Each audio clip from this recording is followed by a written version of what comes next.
دیارە ئێمە لەسەر داوای یان بڵێن لەسەر ئامۆژگاری بەڕێزان هاوسەرۆک و مەکتەبی سیاسی و تەکلیف کراین بەوەی کە نێوەنگیریە بکەین لە نێوان حکوومەتی هەرێمی کوردستان و هەروەها لە نێوان حکوومەتی ئیتیحادی ئەوەش بەوەی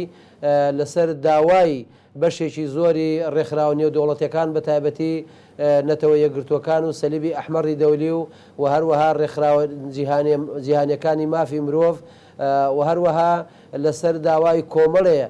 شخصیات و ڕوئەسای عەرەب کە هەموو هاتن سەردانیان کردین کە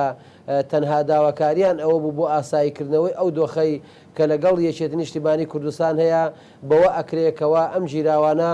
ڕادستی حکوومەتی ئیتیحادی بکرێن و لە ڕووی قانونیشەوە لەبەر ئەوەی کە محل حادیث کە کەرکووکە ئەبێ بێن لەو شوێنانە ئیجراعاتی قانونیان لەگەڵا بکرێ و بۆ ئەمە و زۆر لایەنی ترشکەوە پێویست دەکا ئێمە میلەتەکەمان نەکەین بە قوربانی ململانەی حیزبی و بە تایبەتی لە کەرکووک و لە ناوچەی شێشە لە سەرەکانە و ئەو تەشەنوجەی کە لە نێوان پێکاتەکان هەبوو لەسەر ئەوەی کە لە ڕابردووە هەبووە هەم لە سەردەمی سەدام حوسێن و حیزبی بەعەز کە خەڵکێکی زۆر لەم بینە کوژرا و شەهید بوو و هەروەها تەشەنوجێکی زۆر دروست بووە و لە دوای 2003ەوە هەم ئەو ململانی و ئەو شەڕ و کوشتارەی کە لەگەڵ قاعیدە و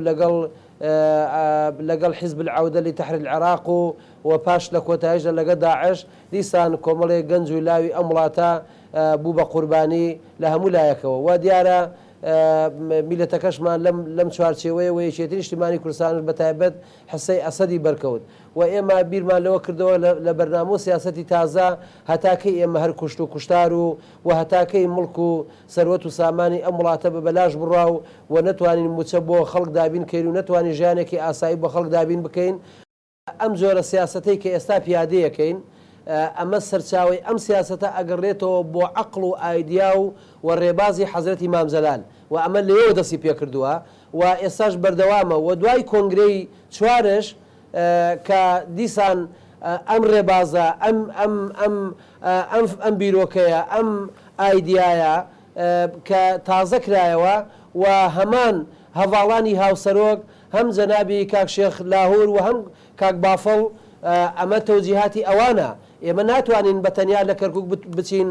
بتوانین گیراوەکان تەسلیمی حکوومەتی ئیتیحادی بکەین ئەگەر تەوجیهاتەکان و ئامۆژگاریەکانی ئەوان نەبێ و ئامۆژگاریەکانی دەستەی کاژێڕ و مەکتەبی سیاسی نەبێ دیسان ئێمە ناتوانین ئەو کارە بکەین بۆ یەکە ئەمە بەڵێ بە تەوجیهات کراوە و بە تەوجیهاتش ئەکرێ و دەوری ئێمەش لەم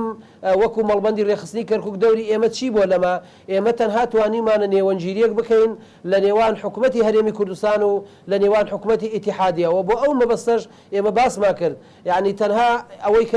ئەوەیە کە ئێمە یعنی دەوری ئێمە هەر ئەوە بووە